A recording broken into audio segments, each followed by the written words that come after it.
Mother Cielo passed away on this day.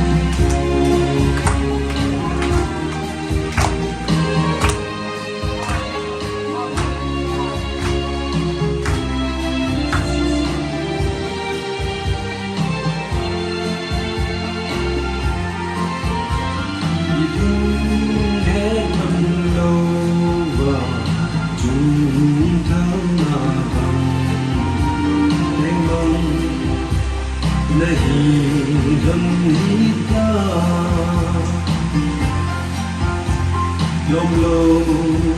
cũng xin chân thân anh đang in aku hasai long lâu đi lâu vinh đã vui sai chung thân nào là vẫn chơi ngay trên hông để biết tiếng bay rừng lối đi cùng vô bóng là vô bạn như dấu là tiếng phở lên gặp chung là cho đây ga cùng khi tôi nào bóng ca hồ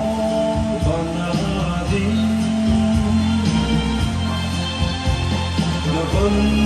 trôi ngày trên hồ để nhớ để phá để vun đinh huệ và hít tâm nơi khi mỗi một Hanakina Chora Ya Leilu Seyu Magil Zola Pimpale Gachun Rajo Nega Konki O nào bóng ca hồ và đi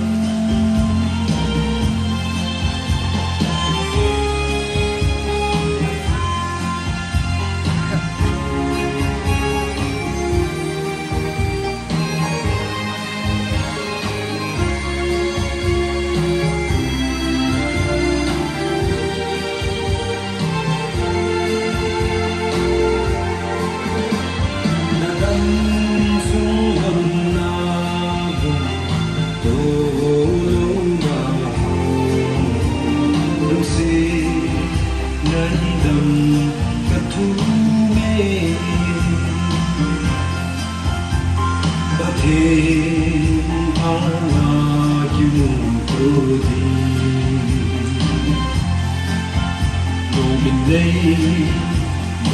là mấy ta vinh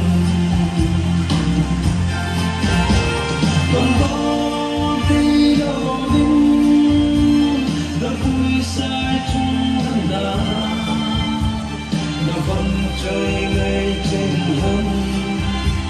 để biết tiếng bay rừng lông đi cùng vô vắng là